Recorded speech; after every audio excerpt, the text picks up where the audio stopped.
I want to wish everybody a warm welcome wherever you are. Here in the US is a holiday called Memorial Day. And I was thinking because as I was driving to get coffee this morning, they were talking about the meaning of the holiday, which is to commemorate the soldiers that have fallen, have died defending the United States. And I thought, well, I'm going to put another meaning to today, which is that everyone that's fallen from some violence around the world. And it's bigger than just soldiers who are fighting. It's, so the atrocities that we all are facing day to day and the needless deaths. So I want to just put aside some time today to just really sit with that. And I don't know what it means. And just know that there's only what I can only do what I can do. And hopefully as other communities, we join each other, because there's something about doing this together, I think would make more meaning and to maybe help counteract what we are all facing today. So I just exactly, I believe 100%. So we're not alone in this, and even in this community, there's something we can do. So I just had to say something about that. Right. So I'm really grateful that Joan's here this morning and graced us with her presence. And I know the topic is around Gene's stories, and many of us have spent many years with Gene when he was alive. We were fortunate, and we all have made meaning out of what our relationship has been with him. And maybe I'll have a chance to share that later, but I feel like what our organization is doing is actually making Gene's dream alive, which is that he would always say to me, Melinda, it's not enough just to be focusing with each other, you've got to get it in existing structures. And that's what's sort of what we're doing daily. And I think that we have actually been quite successful, that some major organizations like the United Nations and War Child and other organizations are learning about what learning that focusing is something and putting meaning behind that. So I'm really excited that we're doing that and thinking about the next generation and how that can be carried forward. And that's sort of where we are now. But I'm really grateful that Joan is here with us, and absolutely delighted to be in her presence. So welcome everybody, and welcome Joan. Thank you so much, Melinda. I want to say also a very warm welcome to everybody, and I'm so pleased to have Joan and to be reflecting together on Memorial Day somehow on Gene's legacy and on who Gene was as a person, as well as who he was as a teacher and thinker and incredible creator. And this reflecting together is something that we've really developed over the 2 years that this Help the Helpers has been, going on. And it's just so wonderful to have Joan with us, reflecting with us, and offering a long history with Gene. And Joan has done so much to bring Gene's work and focusing into the world of psychology and into the world of helping in general. And of course, I have to say, Joan is most wonderful friend and focusing partner. And Joan and I have been focusing together for years, and it's such a special part of my life. So, Joan, you're going to share with us some memories and reflections, and then we're all going to participate with you in thinking of Gene and focusing and the gift of what we have from that legacy today. Absolutely. Thank you so much. I'm so delighted to be here. I'm going to start by taking you back some 40 odd years when I met Gene Gendlin quite by accident. The situation was I was sitting in a library in Cambridge, Massachusetts, trying to finish my doctoral dissertation. And I'm sure you have the experience when you're trying to work on something, everything else suddenly becomes more interesting, right? Because it's so hard to stay with one topic for such a long time. And I was sitting in the library and a random book was on my desk. And so I, of course, decided to read it instead of working on my dissertation. And the book was The Creation of Meaning by Eugene Gendlin. I don't usually read philosophy, but I picked up the book and I began to read it. And I was fascinated. He was talking about the edge of awareness, where language emerges from non-language. And we go back and forth between what was verbalized and what was not yet articulated. And in that process of going back and forth, something new emerges. So a couple of weeks later, by sheer coincidence, or maybe now I'm thinking divine intervention, I received in the mail a flyer from Naropa Institute in Boulder, Colorado, describing a program of studying meditation and Tai Chi. And in it was said that Eugene Gendlin was coming for a week to teach something called focusing. On a whim, I signed up and I went. So now it's 2 months later, and I am sitting in the audience of probably 150 people, and Gene is teaching us focusing. And I had just finished graduate school. Everything I was hearing from him felt quite new to me.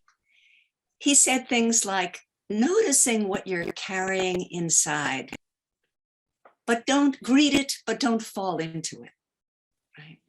And then he said, what the issue you're dealing with right now has many parts, but see if you can be with the whole of it, right? And then the famous line, see if there's a word, a phrase, an image, or a gesture that would capture what you're holding right now.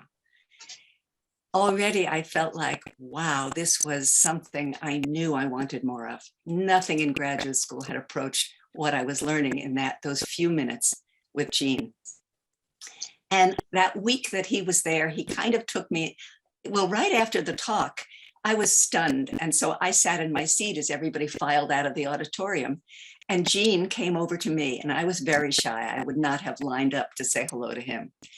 And he said, I can see this really speaks to you. And I said, how did you know? He said, you were nodding and you were smiling.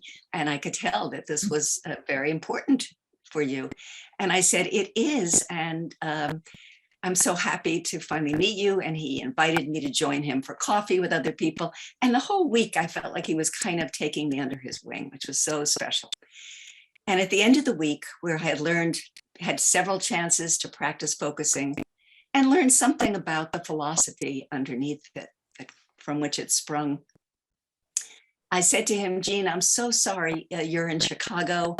I would so much want to study more and learn from you and have you supervise me. And I had just begun seeing clients and just begun teaching at Lesley University. And he said, well, I'm coming to New York for a 2-year sabbatical. Anytime you come down from Boston, I'll be glad to meet with you and to supervise you. But that was a life-changing moment for me. And then when every other Friday, I made my way down from Boston to New York, and I met with Gene. And I remember very clearly the very first time we were meeting in his apartment, which was something he had rented, and it was over the river. And so it was just this incredible view. But when I walked in, we were meeting across a coffee table, and it was piled with papers and books, as a professor would normally have, right? And he said, wait a minute. And he took a couple of minutes to clear everything off so that he and there was nothing between us as we sat. And I later chuckled when I read his quote, put nothing between you and the client, because I saw that not only did he mean that metaphorically, he meant it quite literally. He was clearing the space. And of course, there was a message in that, wasn't there, right? You are more important than all of this right now, and you're going to be my focus, right? And then the second or third time I came, he said, "I'm so glad you're here. I've been waiting for you to come in order to focus." And I felt a little bit of anxiety, and he was wonderful at reading faces. He immediately saw the performance anxiety on my face, and he said, "Oh, no, no, no, I don't need you to do anything. I just need your presence. Just need you to listen." And then he focused, and he said some of it out loud and some of it to himself. And I remember that was the first time I was aware of what we now call the Gene sigh. Right. He was very famous for that. And he, we both share a little bit. Oh, there's that, and I need to be with that, and that one's like that. So he was, sharing a little bit of his process, and then he said, "I think I'm good till tonight." So that was a whole big teaching for me. Number one, my competence in skill in leading him and focusing was not what was required or is ever required. It was the quality of my presence, right? And presence is both a being and a doing, right? And that he just wanted my full attention, right? The other thing I learned from that was it's important before you go into a meeting or work with a supervisee or a client that you clear your own space, that you take time to be with yourself so you can fully be with the other person. And that's been an important teaching for me before every session. Even if I have to keep the client waiting for a couple of minutes, I make sure that I am fully present so that there's a space for their experience to fall into in me. I'm not preoccupied. But the other thing he showed me in that moment was when he said, "I'm good, I guess, until tonight," was that he, besides being a brilliant theoretician and clinician, he was a human being who was struggling, and that he needed frequently to focus himself in order to be okay with everything around him. Right? So I wanted to share with you something about the quality of Gene's presence, his presence, because some of you who have either watched him do demos in person or on YouTube, we're so grateful to have those recorded, see that he had a kind of a presence that when he was with you, nothing else existed. He was fully present. And you could feel his trust in the life forward direction, that he knew that if he were with you in the right way and you could turn friendly attention to yourself, little steps would come of their own accord. It's like you didn't have to do anything. You just had to be with it in a certain way, and life would flow. Steps would come, right? So I felt that with him personally. I watched it with other people he worked with. And I also saw it when he taught focusing. I must have seen him dozens and dozens of times present at conferences, at workshops. I would always try and fly around the country to be there when he was presenting because I knew there was something new to learn. And there was something new to learn because he always used fresh language and fresh metaphors for whatever he was trying to express, because he was so present in the moment. So to give you an example, as some of you know, when you're teaching focusing, one of the challenging things to teach is how to help people have the right distance from whatever their issues are, right? So that they don't get overwhelmed. And Gene had so many ways, I noticed, of helping people get that distance. So one way was he would say, "So there's your discomfort there. So there's your discomfort, and there's you, and there's me, and we're just going to camp out together and just be with it and just keep it company," right? And another way he would say was, "So you're finding there's an anxious place there, right? But let's not be the anxious place. Let's have the anxious place. Let's have it next to us and keep it company," right? Another way he would say that is, "Let's keep dancing distance with it." And he would lean back like this, and stick his arms out. We don't want it to breathe down our neck and overwhelm us. So let's keep it at dancing distance, right? And I think my favorite image that I've used myself with other people because it was so effective for me was when he said, you know, you don't have to stick your head in the soup in order to smell it.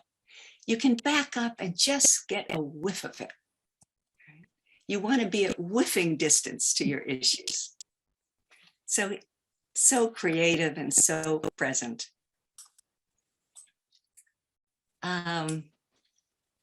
So what else did I want to share with you? Oh, I love those images, Joan.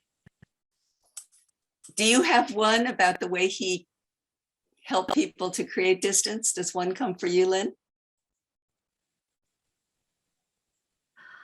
Actually, no, I'm so in the ones you presented. Just each one feels so precious and wonderful, and the spirit in which it comes, and that whole way of being with another person, that you're making a relationship with the it.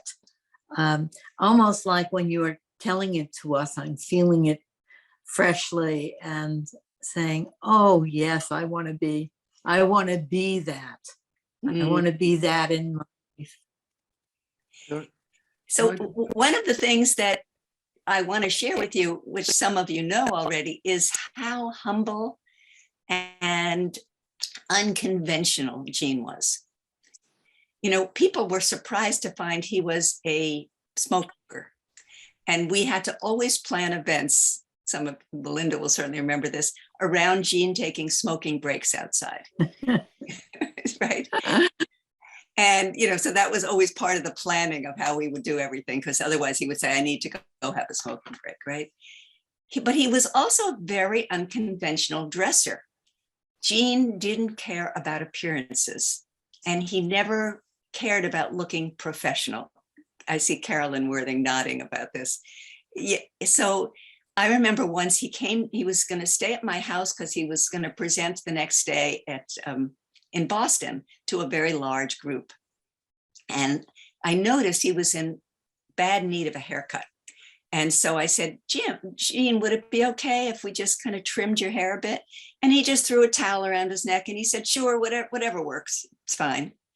And then the next day when we went to the event, I noticed he was dressed in his usual flannel shirt, and I don't remember whether it was dungarees or sweatpants and I remember when we got to the event, the manager said, if your presenter wants to change into his presenting clothes, there's a room he can go to.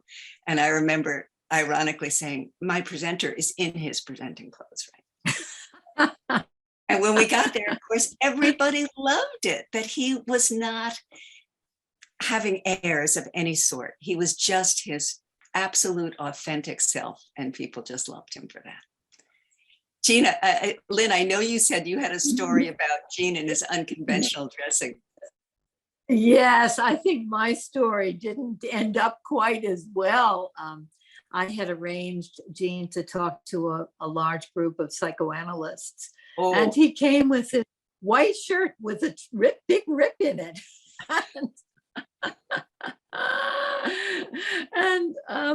And the psychoanalysts were like, what, you know? And I said something to Gene about the rip in his shirt, and he said, oh, it's good. It will make everybody feel at home. It will make everybody feel like we don't have to dress up for each other. But I don't think the psychoanalysts felt at home with it. But they loved him anyway, in spite of it. It was a statement. Mm-hmm. Yes, it was what mattered. About yes, what really the medium is the message, and yes, that was part of his message. Another part of his message was the importance of the individual as opposed to the group, and that came from his, I'm sure, his experience in being a survivor of the Nazis. And he always highly valued, he said, if the individual is not sacred, nothing is sacred. And I noticed that in a couple of ways. One way was whenever there was any kind of, whether it was in a casual meeting over dinner, or whether it was in a board meeting, or whether it was in a workshop he was leading, if anyone attacked another person, he would always stand up, put his hands up and said to the person who had a strong opinion, speak to me. Let's leave the other person in peace, but you speak to me, right? He wanted to hear from you, but he didn't want there to be this cross current of hostility or attack or criticism. Another way I think that we have as a legacy from Gene of his valuing the individual is his not wanting to have a protocol of how to teach focusing. Once you were certified as a trainer, he wanted everybody to have the freedom to find their own way to teach, right? That is so rare. I don't know another method that doesn't have levels or protocols or rules of how you teach it. And the reason he wanted that was because he felt like the vital life force in each person had to be there in their teaching. And so you had to have your own signature in that. And as a result today, we have as many different ways of teaching as we have teachers. And so people can actually find and gravitate towards the teacher that most reflects or resonates with them. That is thanks to Gene's prizing of the individual. People often wanted to know what Gene felt about spirituality, because most of us feel that focusing is a psycho-spiritual method. But Gene was very careful about his wording. He always said focusing was a doorway to something much, much larger. And he sometimes called, while he didn't use the word spiritual, he would talk about the great big everything that's outside that door, or the big system. You know, he had lots of words for it. And when I asked him once, why don't you use the word spiritual? He said, well, if we use the word spiritual, half the people will be totally with us, but half the people will think we're going to be chanting Om for the next hour and they'll be turned off. So he said and then he said something that reflects his humbleness. He said, there is something greater on the other side of the door of focusing, but when we get there, I'm not an expert. I'm just a consumer like everybody else. Or yes, I think he said, I'm a consumer like everybody else. I need this as much as anyone does, but I'm not going to talk about that part. So they're just so Gene-like, right? Another way his humbleness came out was often at conferences. Some of you will remember him saying this. He would be giving a talk. He always gave a little keynote.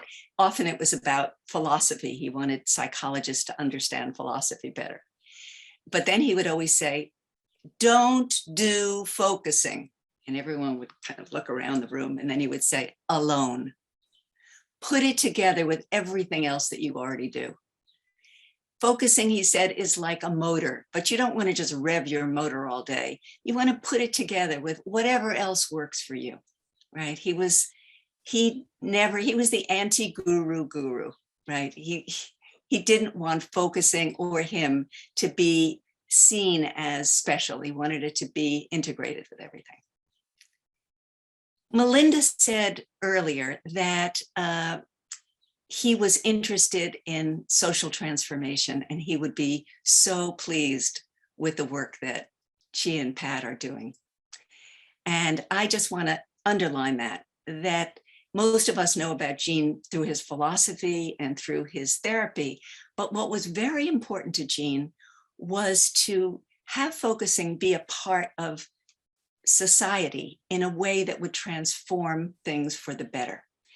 He always said, you know, there are the political people, there are the spiritual people, and there are the psychology people, and they speak different languages. And he thought focusing could help one language, could help people find a way.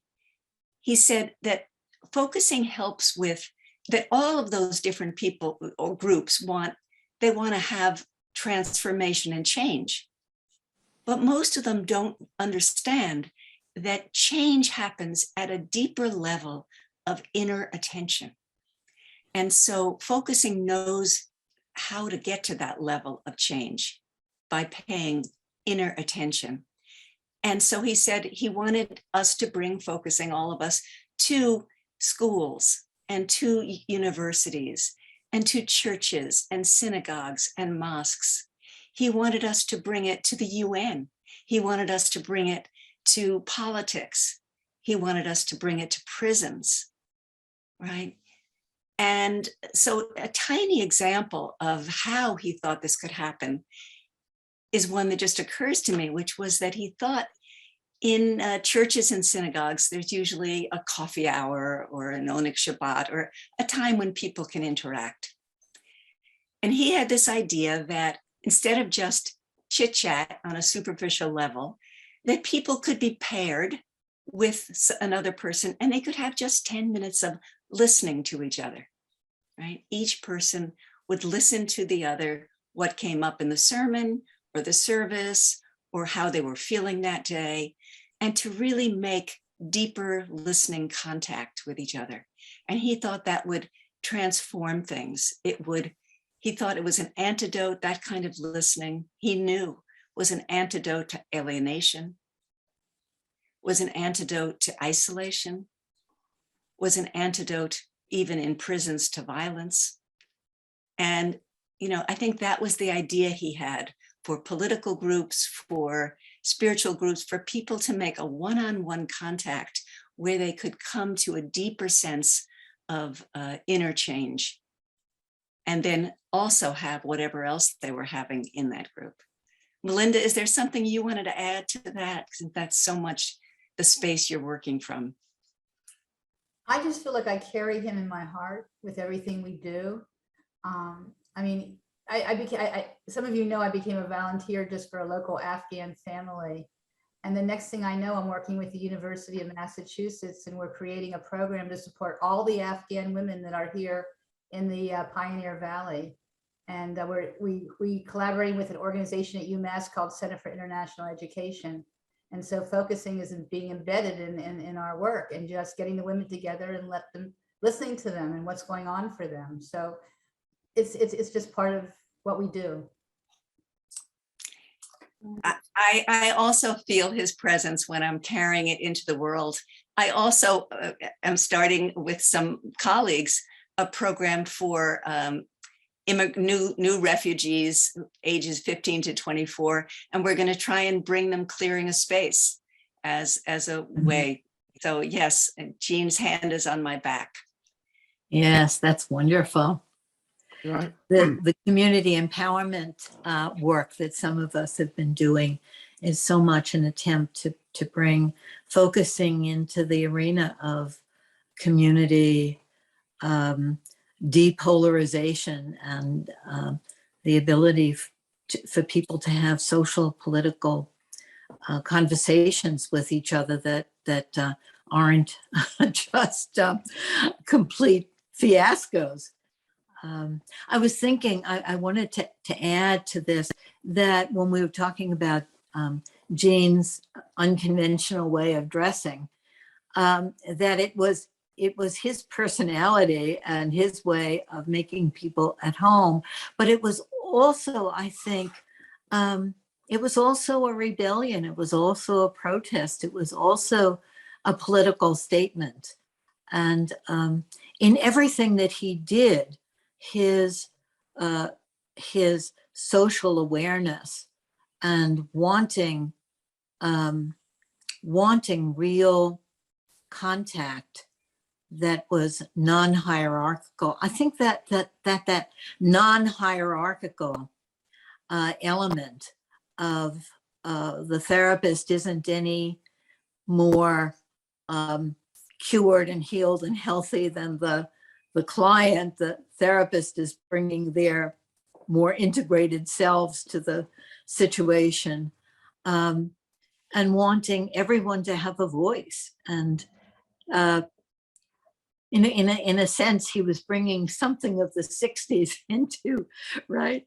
And focusing does that, brings that. You're so right. I'm so glad you mentioned it in that way. I remember him saying he really did not want Focusing Institute to be a hierarchical organization. And several times he said, if they, after I'm gone, and he, by the way, he often would say after I'm gone, and he would go like this, like, I'm just an immortal, this is going to happen. It's no big deal. So he says, after I'm gone, if they tell you you have to teach focusing in a particular way, please go out in the hall, find some other people, and start a new organization. Like, how radical is that? Right. I do have to say something because I was quote unquote an employee of the Focusing Institute. I never felt that. I mean, he would call me and we would argue and discuss things, but I never felt like it, I've always felt we were on the same playing field, and then when we decided to start Focusing Initiatives, he wrote a glowing, this is what I always wanted to do. Go do it. He didn't feel at all that we were competing, that he just wanted it out in the world. And his generosity of spirit is what we need more of. It's an attitude of abundance rather than, there's not enough. But anyways, yeah. Absolutely, Melinda. And another way that generosity came is he wanted Focusing to be given for free. Focusing doesn't belong to anybody, it belongs to everybody. And so he, when he started the changes groups, when people exchange focusing and listening, he always said, everybody comes here to give something and to get something for themselves, right? That there was this sense of mutuality and spreading focusing as that, in the way that people need to learn life-saving skills, they need to learn focusing. He felt it was an essential skill. Can I just say one thing, Joan?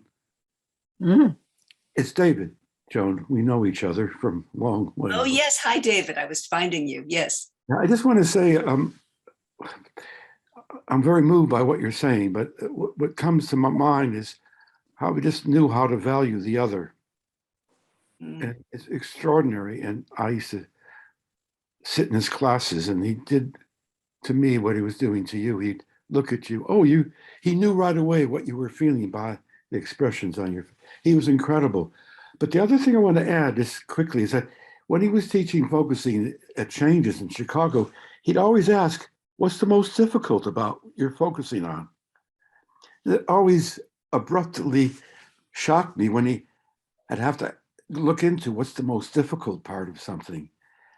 And that is quite unique to be asking oneself, what's the most, because we often want to avoid the most difficult part of something. I wanted to add that.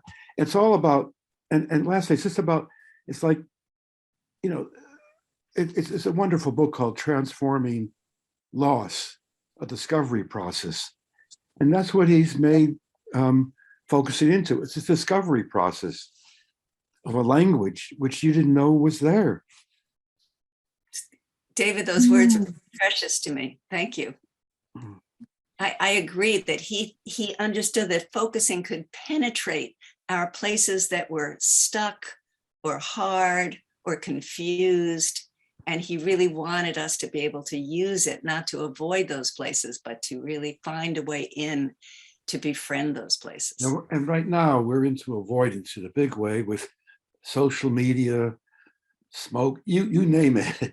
Everyone's avoiding, has always been avoiding, and he knew how to cut through those barriers. To go underneath. Underneath.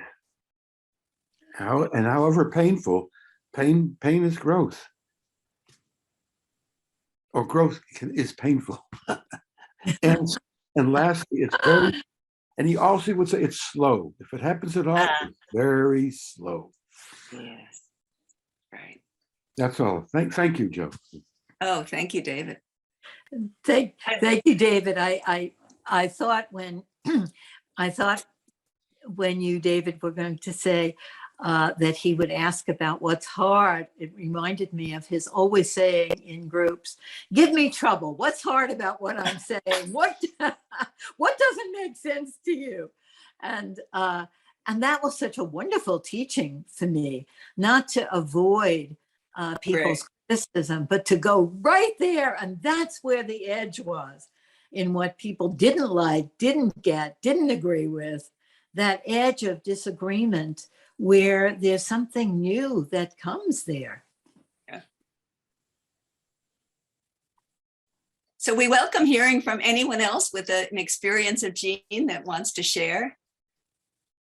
Or maybe an experience of anything that has been said so far. I guess, yeah. Ruth, did you want to say Yeah, something? yeah, I'm trying to get my words together, which is always a little difficult for me. And it has to do with words, that part of focusing where you name, let me just change the view on here, that you give a name to something. Mhm. And I always felt that words were so much less than experience, and sort of ran away from it. But the whole process and focusing of naming, finding the word, letting it speak, and checking with that, created a whole new, for me, relationship with language. And I realized that's also sort of a creating of a new reality Ooh. that comes from that languaging. Mm. And I'm still with the enormity of that. That really the naming of something creates, Mm.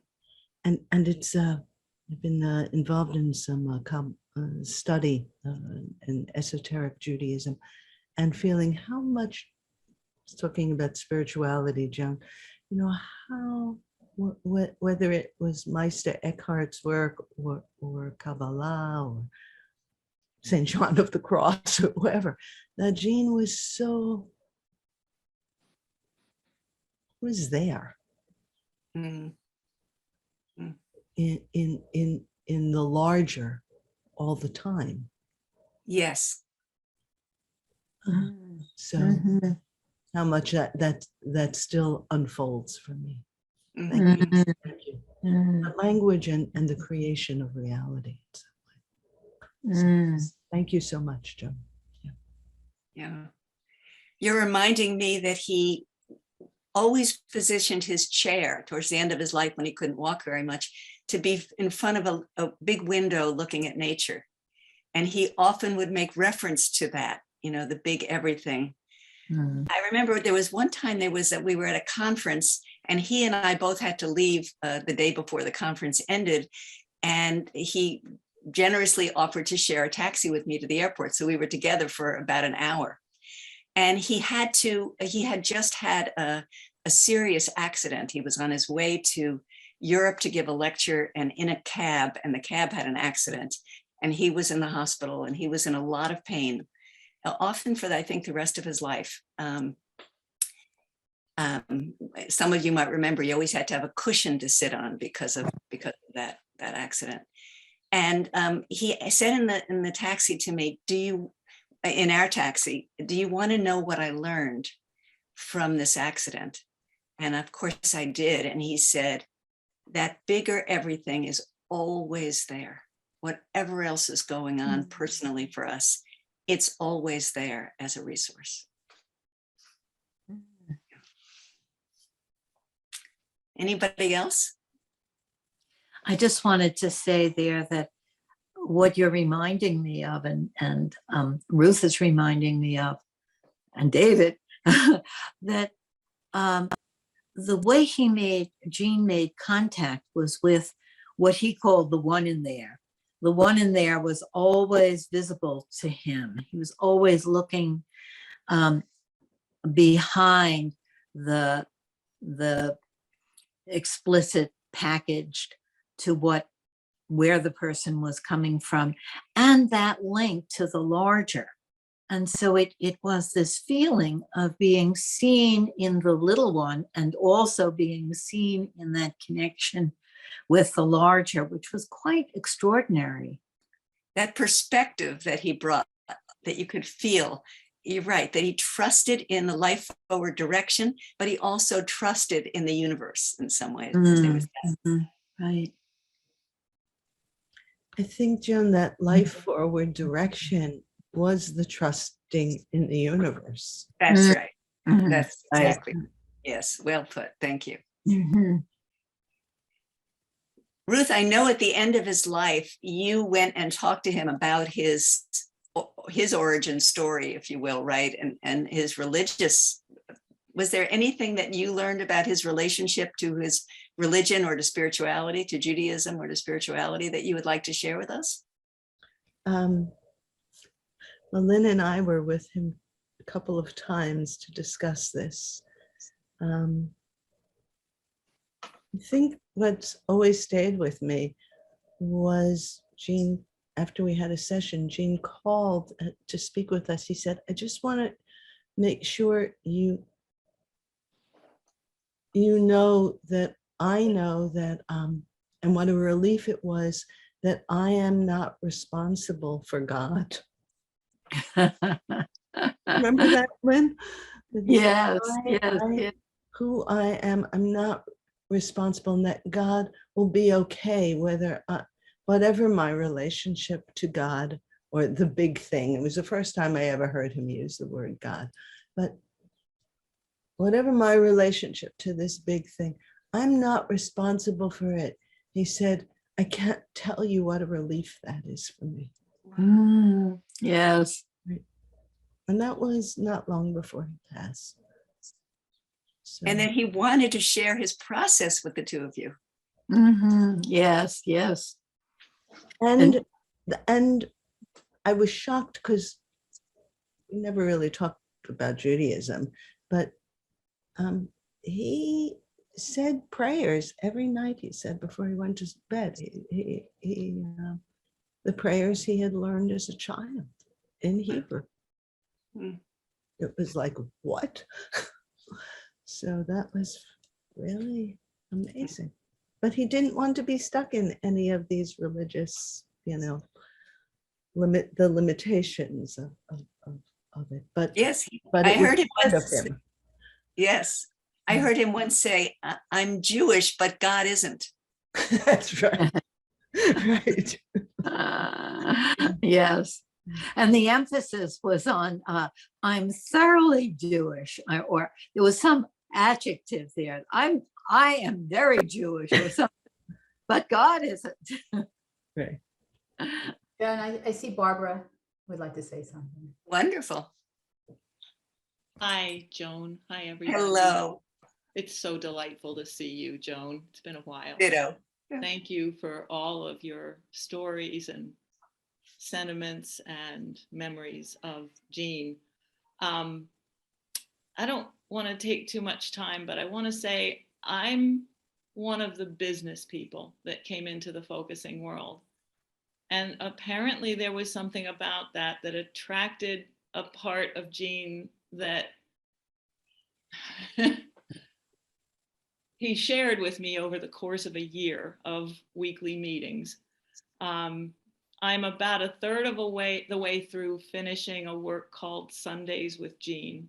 Oh, Inspired wonderful. only in name by Tuesdays with Maury, but it's about what he wanted from me, which was to accomplish all of his business-oriented projects. There were more than 15 of them.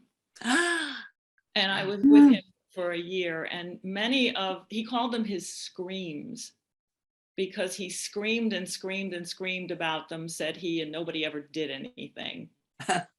And it was a little bit hard because at the end of our year, I had personal reasons I had to break away, but he looked at me and he said, you never got anything done. Oh, That was a little hard, but it was very Jean. It's taken me 10 years. It's exactly 10 years this year.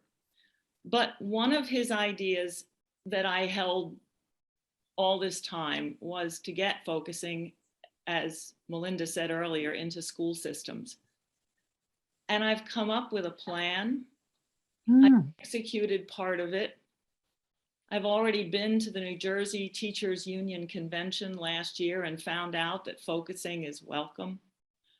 I'll go back this year to their convention with an exhibit table And I don't know about a workshop presentation, but I'm speaking up today because I had to take a break from all this to accompany my mother in the end of her life, which occurred in December. And I'm a little bit stuck right now, but the children focusing people have been very supportive, and I want to finish the writing and get the work out there. I eventually want to recruit some partners. I'm a little bit nervous because doing this alone has a certain comfort to it because I'm not beholden to anybody, but doing this alone has a certain panic to it because I don't have enough support. But what Jean inspired was dauntless courage and endless inspiration, and his brilliance, of course, that nothing was impossible. Yes. So I'm speaking up here, a little bit nervous, but there it is. And again, thank you so much for being here. And you all will know when I publish, and some of you will know before I publish because I'll be coming for comments. Wonderful. That's great. That's I'm wonderful. so glad Yeah, you shared that with sure. us. And I would love to know the 15 projects. And I'm so happy to hear you're taking one of them and really manifesting it in the world. And I'm glad you're asking for support. I'm sure there are people here today who will be happy to connect with you. And maybe Melinda, you can help people make the connection to Barbara by putting her email in the chat. My email's in the chat. Oh, great. Thank you. Well, Melinda, do you want us to move on to the next part? Well, Lynn always senses if there's someone else that wants to say something. I look for to Lynn. Yes, and I often have the felt sense that there's someone else who is just about to get the courage to say something. So maybe we should see if that's right. Well, okay. I might be Yeah. that someone else. Good. And my name is Jean. And hi, Joan. That was since Hello. 2005. Wow. And as someone who came to this country in 93, and, you know, language was something, it was like often brings me up to my head. And my beloved teacher, John Wellwood, I went to his yearly retreat workshop, and the title is always The Healing Power of Unconditional Presence. And every single time he urges every one of us to learn focusing. And his teacher is Eugene Gendlin and Chogyam Trungpa Rinpoche. So that's two combinations. And I started with John Wellwood 2001, and I was certified 2005 by Joan and Neil. I just want to say, you know, we talk about mindfulness and presence, but it's focusing technique. Well, if I can say technique, really kind of help us to land on something deep and something really feel at home. And as a therapist, you know, Eugene said, I'm not responsible for God. And I feel like take this huge responsibility lots of therapists carry, like, I am responsible for this person or even for this session. No, I'm just kind of witnessing and facilitating this process because this guest client is really, it's his or her show. And I just, you know, how my life kind of put together with this focusing is this. When I was 18, my first month of my first semester in college in China, in the library, I accidentally read this in Chinese version, existentialism. And there's a statement in Chinese, but it's so simple, I'm sure translate to English is the same. Is that, what is beauty? Beauty is distance. And I was like a bombshell in my 18-year-old mind.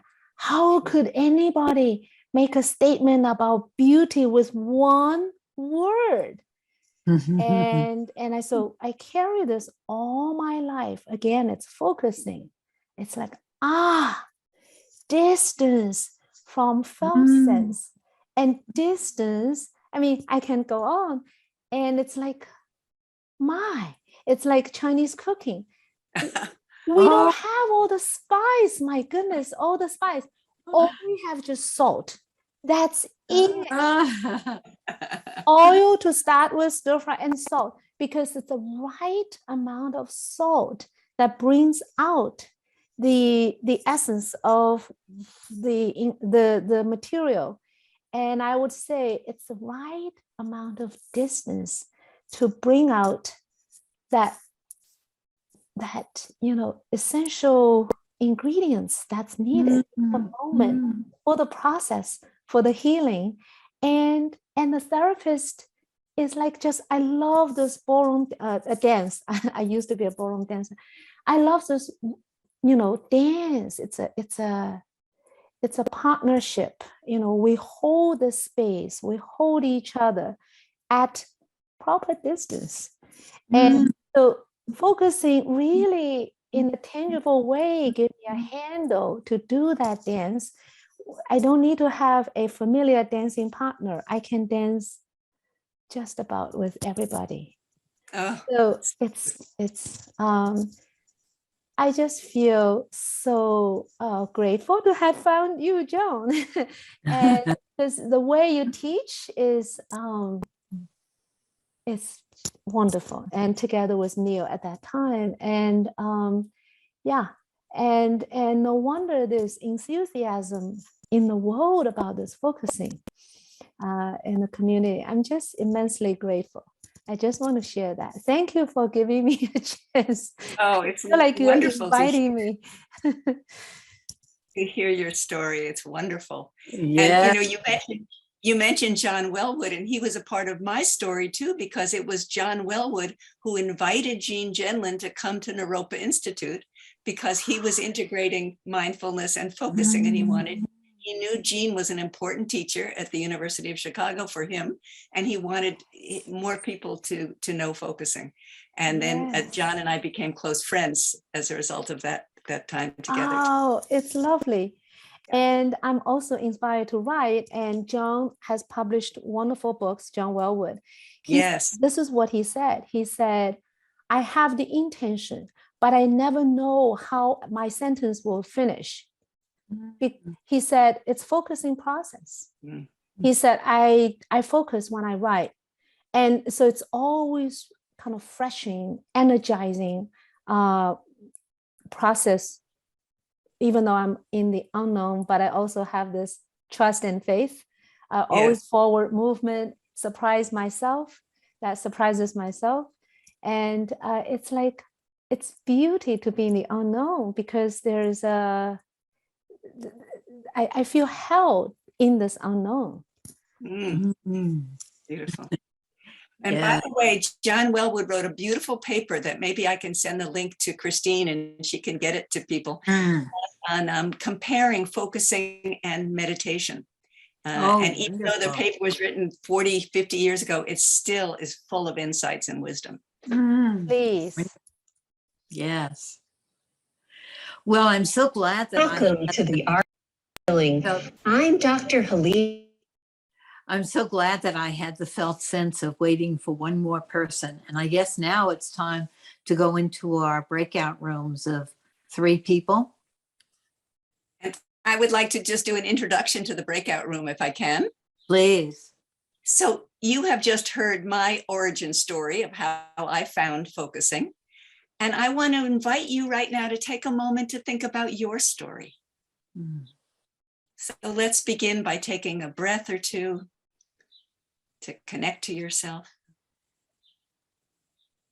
and bring yourself back to the first time that you connected to focusing or to Jean.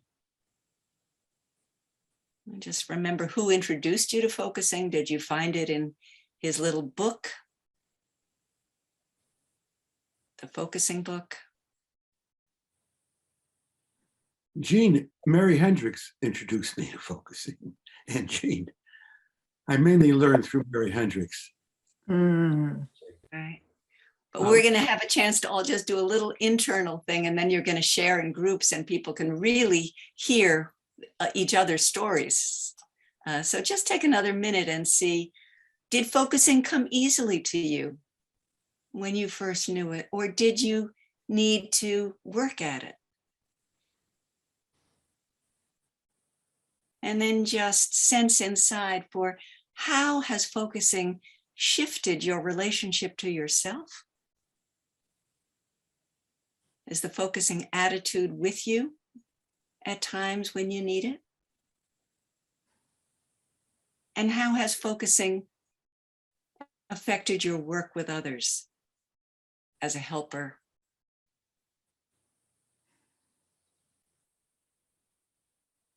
And so as you find the thread back to your story and where focusing has taken you in your own life, just take a moment to sense what's going to be important for you to share with the other two people in your small group. So we're so eager to hear what was important that you shared that you want to share with the whole group about your origin story or what focusing has meant to you. Or whatever came up for you. Yes. Was that me? Is that okay? So hi. So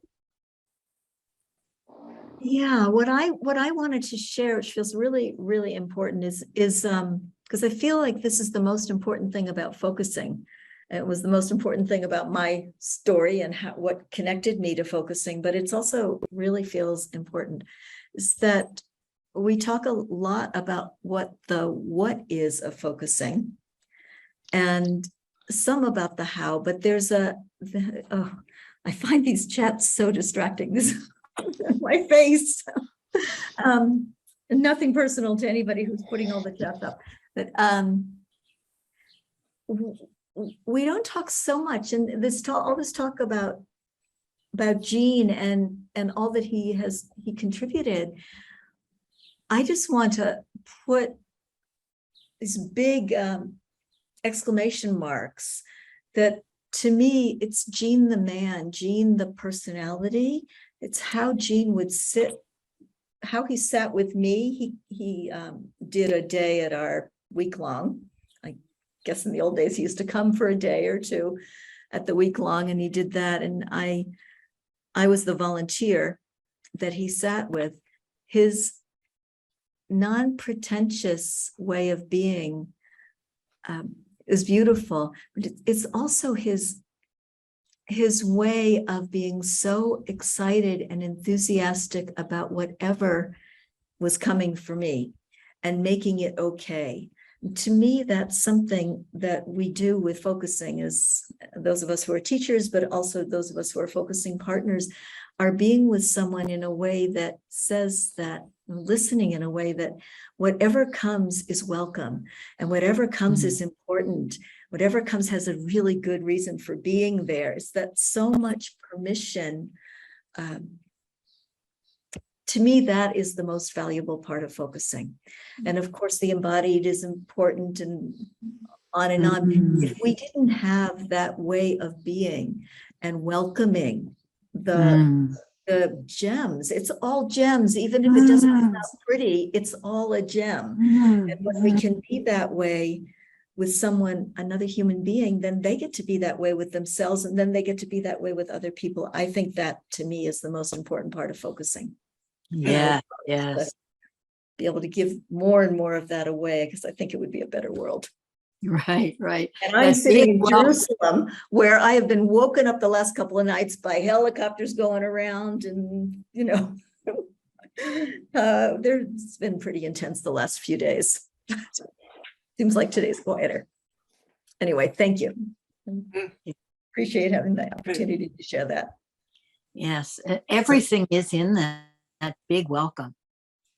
It's just reminding me of when I'm teaching that we say, welcome what comes and be glad it spoke. Yes, be glad it spoke. And to protect it from any critical voices that come in to interrupt. And then the Exactly. last thing is you have to pay attention to any stirring that is arising. However slight it is, pay attention. Mm. Yeah. I would say yes. And I would go so far as to say those critical voices also have a good reason for showing up, and we can have that same attention toward them, Mm, which is a little bit different than what Jean said. But that's it. I've done a lot of work with the inner critic, given that was the main reason that brought me to focusing in the first place. Right. It was mine, but yeah, I'm still working with it. I mean, in teaching it. Yeah. Lastly, and just to say, I put everything into a nurturing space. Whatever it is, you put it into a nurturing space. You can put it aside or put it on a train, but put it aside for a while. And then you get into focusing. But you got to have it, everything has to be nurtured. Mm. And may I add, it's very fascinating that even if I'm with something very difficult, how this difficult thing becomes its importance and has always a positive sense in it. Yes. That's a surprise for me every time I do it. It's always new. Yeah. I so agree with that what we think of as negative has this surprising newness that carries forward. It's the voices that we don't want to hear when we can make room for them, that show us a whole different dimension. Mm. Can I say something? Yes. Okay. Yes, I would like to suggest something to the Focusing Institute. I think it would be not very much work, but it would help many people, a kind of information database of what Jean said to individual people, or in workshops, like I think he said some things in workshops in Germany, and I have not seen or read any sources in the English where he told that. So it would be interested for people who work on something to know what did Jean say about something. And it would be, that would be a big text, maybe a chaotic text, but one could search for keywords, then that would help many people. For instance, I attended a workshop in Germany on dream work, and Jean answered the question, would it make sense to apply the dream work method also to real situations? And I don't know whether he said that anywhere else or anything about that. In this workshop, he said, yes, and I call that the Hungarian method, because I once sat in an airplane with a Hungarian next to him, and that Hungarian man asked the same question.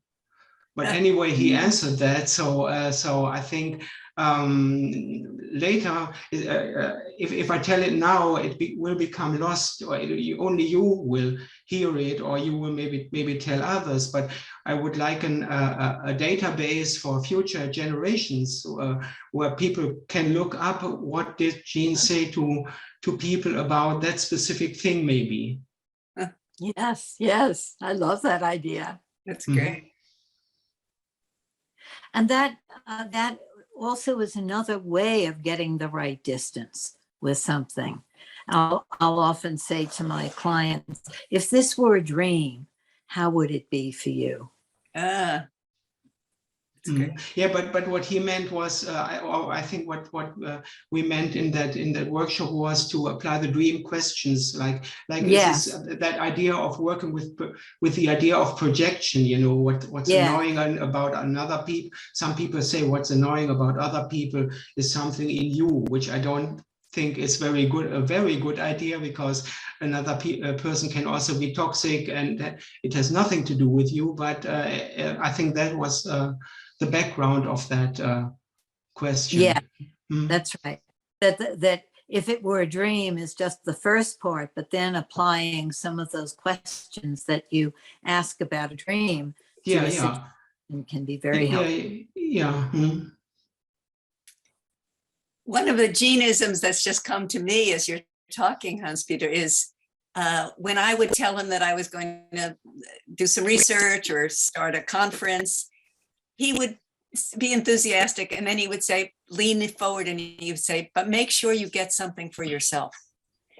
And that idea, get something for yourself, is so Gene. It's like he knows that it takes a lot to do work, whether it's listening to people or starting a new project.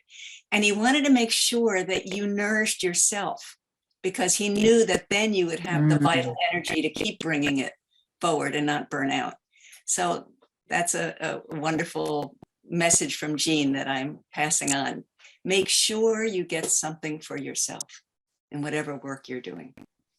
Lynn, the time has gone so fast. Oh my goodness. So do we have a poem of Dorothy? And we want to make the announcement that this session will be on YouTube and on our my channel, but also our new Focusing Psychotherapies channel that everybody needs to subscribe to and tell everybody else about. And an edited version will be on that. And this week I'm going to be talking about the joy of thinking from TAE point of view. And the week after, we're going to have Dana and Baruch talking about the field of prayer from Israel. And we would love everybody to come to that. And we'll be having a meeting on June 13th after Dana and Baruch speak to us about the summer and how we're going to hold the focusing space, the Helpers group in July and August, and also ideas for the fall. So I would love everybody to come to that meeting. That will be at 10 o'clock in 2 weeks. So Joan, thank you so much. I feel so renewed and inspired, Well, so do I. And it was so wonderful to meet some new people and to really reconnect with faces that I've missed sometimes for decades. So thank you for inviting me. Okay, so we're going to have our closing poem. This poem is by David White. I happened to hear Sunday on being an interview with him and Krista Tippett, and I'm always happy to get reconnected with him. And before he read this piece on the interview, he says it was written almost like a conversation in the mirror, trying to remind myself what's first order. And we have so many allies in this world, including just the color blue in the sky, which we're not paying attention to, or the breeze, or the ground beneath our feet. And so this is an invitation to come out of abstraction and back into the world again. And I've read it before, but I love it so much. Everything is waiting for you. Your great mistake is to act the drama as if you were alone. Your great mistake is to act the drama as if you were alone, as if life were a progressive and cunning crime with no witness to the tiny hidden transgressions. To feel abandoned is to deny the intimacy of your surroundings. Surely, even you at times have felt the grand array, the swelling presence and the chorus crowding out your solo voice. You must note the way the soap dish enables you, or the window latch grants you courage. Alertness is the hidden discipline of familiarity. Alertness is the hidden discipline of familiarity. The stairs are your mentor of things to come. The doors have always been there to frighten you and invite you. And the tiny speaker in the phone is your dream ladder to divinity. The speaker in the phone is your dream ladder to divinity. Put down the weight of your aloneness and ease into the conversation. The kettle is singing. Even as it pours you a drink, the cooking pots have left their arrogant aloofness and seen the good in you at last. And the birds and creatures of the world are unutterably themselves. Everything, everything, everything is waiting for you. Oh, what a perfect poem to end this beautiful session. Thank you so much, Dorothy. We really appreciate that.